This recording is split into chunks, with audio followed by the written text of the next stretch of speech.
The West Seattle Transportation Coalition is dedicated to advancing and improving all modes of transportation to benefit the West Seattle Peninsula.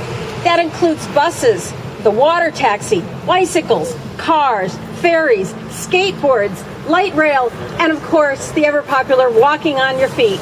The West Seattle Transportation Coalition strives to advocate for all 120,000 of us in the peninsula. We are holding this rally because West Seattle will be hit very hard by King County Metro's 17% cuts to bus service. To tell us about those cuts and how they impact the West Seattle Peninsula, please welcome West Seattle resident and King County Council member Joe McDermott. Thank you, Deb, and thank you to all of the members of the coalition for the work they're doing in articulating the impacts of these cuts in West Seattle, Southwest Seattle, and beyond. West Seattleites, like people across King County, want to be able to spend more time with their family, more time at play, and if not more time at work, certainly to be able to get to work and home efficiently. That's whether they're using buses, ferries, roads, bridges, sidewalks. Every mode of transportation is at risk right now. But particularly, as Deb mentioned last week, Metro Transit announced that without additional funding, they will have to cut 17% of their service countywide. That will actually hit West Seattle even harder because of mitigation from the Alaskan Way Viaduct project from the state also expires soon. West Seattle's bus service would face a 27% cut. These cuts will affect 4 out of 5 riders system-wide, putting 30,000 cars back on the street. So it doesn't matter whether or not you're a bus rider or not. These cuts will affect you if you commute at all within this region. And we can't keep putting a Band-Aid on this problem. We can't expect that Metro will find more funds and be able to fill the gap. Metro has already been aggressive in reducing its budget, finding deficiencies, and making cuts within the department. Capital programs have delayed the replacement of buses and put off purchasing new buses. They've cut administrative overhead, reducing more than 1,000 positions, jobs within Metro. They've increased fares for riders, increasing fares 4 times over 4 years by $1 a fare, $1 a ride. And they've aggressively implemented the recommendations of the performance audit that was performed on Metro Transit. These combined have saved over $800 million since 2009. Again, aggressive reductions within Metro. But these cuts alone will not sustain Metro. We need the state legislature to take action. Stalled by the state Senate, we have not had action taken. We need action taken to allow Metro to have the funding to maintain current service, or we will put those 30,000 cars back on the road. 4 out of 5 riders will be affected. And we have found efficiencies. Now we need long-term sustainable support from the state. Thank you, Deb. Thank you so much, Joe. Thank you, Councilmember McDermott. The West Seattle Peninsula will lose an additional 150 daily trips between West Seattle and downtown, in addition to those 17% Metro cuts. So altogether, we're losing 27% of the West Seattle Peninsula's bus service. So what's that going to look like? 5 routes gone from the West Seattle Peninsula, and reduced service on every other bus, including that rapid ride that just went past me. To tell about these challenges ahead, please welcome West Seattle resident and Seattle Council member Tom Rasmussen.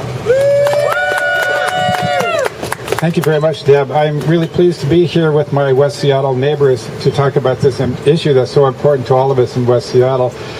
It gets really personal with me because one of the 5 routes that would be cut if we don't get the support we need from the state is my route, the number 37, gone. Anyway, but this is more than just a West Seattle issue. This is a King County issue, and it's a statewide issue, because if we have gridlock in this region, the bumper crops that they're getting now in eastern Washington will not be able to get through King County to the Port of Seattle in time. And also, our wonderful business, Nucor Steel in Delridge, will have a heck of a time getting their employees and their products in and out of this region. So if this region is in gridlock, we are in deep trouble with regard to our economy, and we're doing better than most economies throughout the state. But in order to keep our economy moving and thriving with the great potential that it has, we have to have mobility. Now, for the last several years, I've been working with our county council members, with our state legislature, and city council members and mayors from throughout King County to reform and improve Metro Transit service. And County Council Member Joe McDermott has spoken to those improvements that we have made. We've overcome historic differences between small towns and the city of Seattle.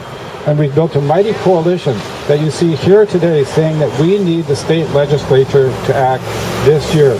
We need a balanced transportation package that supports public transit, such as Metro, local funding options, and that will protect our environment. I'm doing everything I can to get a balanced transportation package approved this year. I've testified before committees. I've traveled to Yakima to speak with the co-chair of the Senate Transportation Committee to urge him to pass a transportation package now. But we're down to crunch time. The special session is winding towards an end, and we ask the state legislature to do better than they do in Washington, D.C. We ask them to come together to overcome partisan differences for the good of all of us, not only in West Seattle, but in the state of Washington, to pass a transportation package in this legislative session. So thank you very much. Thank you so much. Thank you, Councilmember Rasmussen. Well, we sure know that there are more people than ever that take the bus to and from West Seattle. We saw some of them heading to downtown behind us here. According to these statistics, our daily transit ridership is up 42% since 2009. Now, with these metro cuts, those new bus riders are going to be forced back into their cars. So our West Seattle streets are going to see a projected 10,000 additional vehicles. We're going to see much more traffic congestion outside those traditional commute times on our streets, since those service cuts will negatively impact West Seattleites who work those non-traditional hours. But what's going to happen to the seniors or the students or those other riders who don't have cars when their bus service shrinks? To tell us what the House is doing about this, will you please welcome West Seattle resident and 34th District State Representative Joe Fitzgibbon. Thank you, Deb. It's really great to be here with this outpouring of support from all the people in West Seattle who know how important our transportation system is to this community.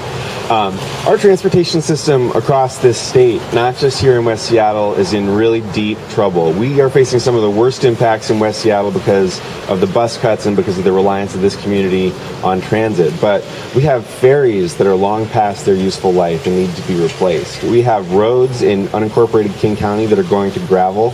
We have King County saying that most of the roads in unincorporated King County are not going to see any snow plowing this winter. And we have bottlenecks in key freight mobility corridors that make it harder for us to grow our economy the way that we need to in this state right now.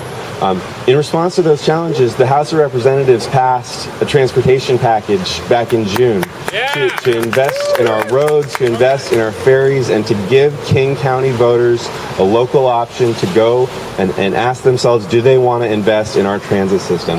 And unfortunately, the state Senate chose not to take action on that. The state Senate has instead said that they would like to hold King County bus riders hostage in exchange for weakening of our environmental laws, weakening of protections for working families, and long-held political ideologies that have nothing to do with whether King County bus riders should be able to have a way to get to work.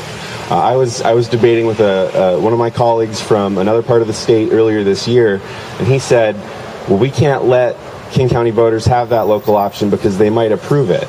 Because in King County, they've always voted to approve funding for local services. I said we should trust the voters of King County. We should trust the voters of King County to decide for themselves if bus service, if having a way to get to work every morning, having a way to get to school, to the doctor is something that they want to invest in. It's way past time for the voters of King County to be able to make that decision. They should not be held hostage by the state Senate. It's time to give the voters of King County that choice. Thank you, Representative Fitzgibbon. Wow, you're right. It's time. Enough is enough. Will you please welcome West Seattle resident Amanda K. Helmick, who's with the West Seattle Transportation Coalition. Hi, everybody. Good morning.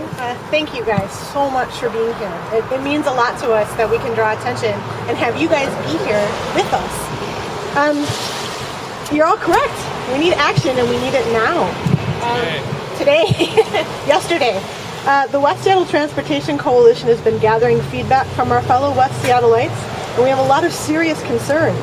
Our current transit situation includes overcrowded, standing room only buses, numerous bus transfers once you're downtown, irregular bus service, and limited transit access for our most vulnerable populations. The proposed metro service cuts will force residents of Highland Park, High Point, Pigeon Point, Puget Ridge, and Admiral to transfer within West Seattle for regular bus service to downtown Seattle and beyond. Residents of Genesee Schmitz, Beach Drive, and Seattle Beach, Alki Beach, will have no bus service at all. No bus service at all. When my bus, the 113, is cut, it's a commuter bus, I will have to take the C line to downtown. My bus ride now is about 25 minutes. On the C, it will double to at least 50 minutes, almost an hour of additional commute time a day. And it's only 7.8 miles from my house to my job. That's it, and it'll take me an hour extra to get there. King County will have more than 70 routes eliminated, with reductions and revisions affecting an additional 100 routes. These cuts affect 80% of the 400,000 people who ride King County Metro every day. Hundreds of thousands of people who drive will find themselves stuck longer in traffic because of the additional cars on the road. Bus routes in Burien, Des Moines, and Tukwila are also being reduced, adding more pressure to choke points that West Seattle uses to access the city. Remember, one bus equals 28 cars. The West Seattle Transportation Coalition is looking for the support of our West Seattle Peninsula neighbors and all of King County to help bring attention to this transportation emergency. We need to get House Bill 1959 passed to create a sustainable transit system that can grow service and not face future reductions. If HB 1959 fails, we are looking to King County and City of Seattle to implement Plan B immediately. Thank you all so much for being here. We really appreciate it. Save Metro. Thank you, Amanda. Thank you to the West Seattle residents and our elected officials, Joe McDermott, Tom Rasmussen, and Joe Fitzgibbon, for joining with the West Seattle Transportation Coalition and adding your voice to this call to action. We'll be available for questions in the tent. We appreciate you coming. Save Metro! Save our Metro! Save our Metro! Save our Metro! Save